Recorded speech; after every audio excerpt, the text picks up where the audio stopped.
بسم اللہ الرحمن الرحیم الحمدللہ نحمدہ ونصلی علی رسولہ الکریم اما بعد۔ آج کل ہم دیکھتے ہیں ہندوستان کی سرزمین پر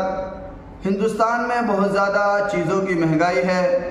اور جب ہم اس سلسلے میں گفتگو کرتے ہیں، بہت ساری ڈیبیٹس کو دیکھتے ہیں،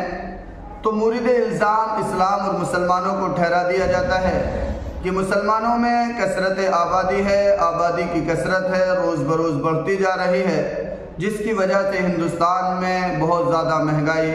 مارکیٹ میں ہے۔ ایک بات یاد رکھیے کہ جب بھی چیزوں پر قیمتوں میں اچھال آتا ہے، چیزیں مہنگی ہوتی ہیں، اس کے دو ریزن اور سبب ہوا کرتے ہیں۔ ایک سبب جب کسی چیز کی پیداوار میں کمی آ جائے، اور دوسرا سبب جب جمع خور اس کو جمع کر کے اپنے پاس رکھ لیں اور آنے والے وقت کا انتظار کریں جس میں وہ اپنی چیزوں کو مہنگا بیچ سکیں۔ تو یاد رکھیے، اللہ رب العزت نے دنیا میں جو چیزیں پیدا کی وہ انسانیت کی ضرورت کے لیے کافی ہیں، کم پیدا نہیں کی۔ جس چیز کی انسانیت کو ضرورت ہے اللہ نے پیدا کی، کپڑوں کی چیزیں ہوں، پہننے کی چیزیں ہوں، کھانے کی چیزیں ہوں، اور دیگر ضروریات، آکسیجن ہو، پانی ہو، تمام کی تمام چیزیں اللہ نے ایک بھاری تعداد میں اور ایک بڑی تعداد میں پیدا کی۔ ایک مثال میں آپ کے سامنے بیان کرتا ہوں۔ 2011 میں جب ہم نے دنیا کا سینسس دیکھا تو دنیا کی کل آبادی 6 ارب 90 کروڑ تھی۔ اس وقت جب دنیا کے ماہرین نے اور جو فوڈ کے ماہرین تھے، انہوں نے جب اندازہ کیا کہ پوری دنیا میں غلہ کتنا اگایا جاتا ہے، تو اس وقت کے فوڈ فرسٹ کے ایگزیکٹو ڈائریکٹر ڈاکٹر ایئرتھالٹ کا کہنا تھا کہ اس وقت دنیا میں 10 ارب سے زائد لوگوں کا غلہ اگایا جاتا ہے۔ تو معلوم ہوا کہ 30% سے زیادہ غلہ دنیا میں اس وقت بھی زیادہ اگایا جا رہا تھا۔ پھر انہوں نے ایک عجیب بات کہی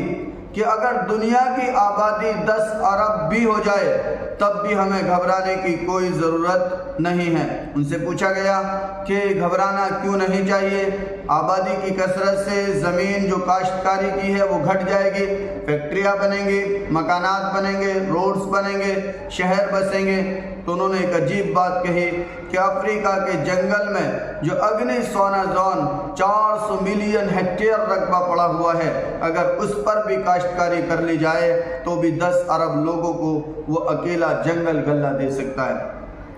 اور آپ کہتے ہیں فیول کی کمی ہے جس سے چیزیں مہنگی ہوتی ہیں۔ اللہ نے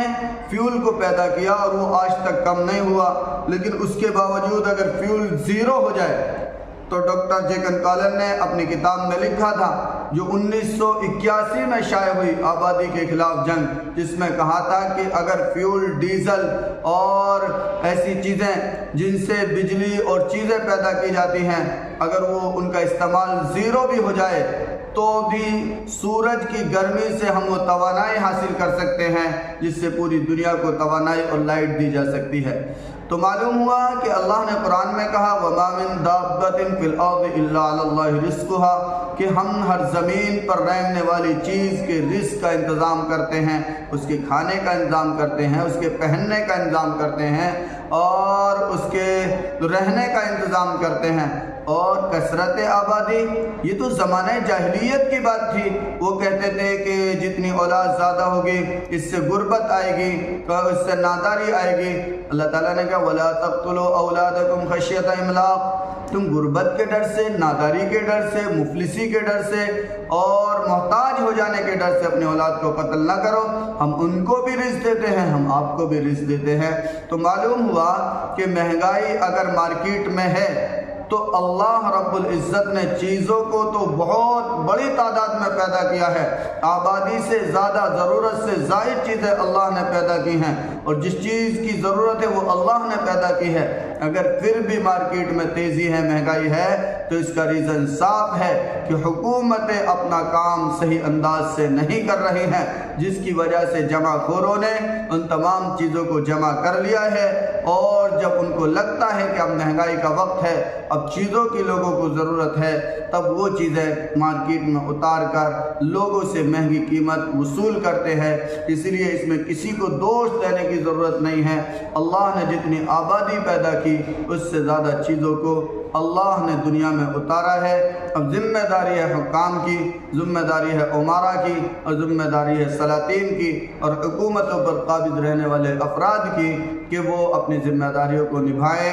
اور مارکیٹ میں ان تمام چیزوں کو لے کر آئیں جو جمع خوروں نے جمع کر رکھی ہیں۔ یہی مہنگائی کا ریزن ہے، اس کے علاوہ کوئی مہنگائی کا ریزن نہیں ہے، ورنہ قرآن صاحب کہتا ہے کہ ہم جس کو پیدا کرتے ہیں اس کے رزق کا انتظام ہم خود کرتے ہیں۔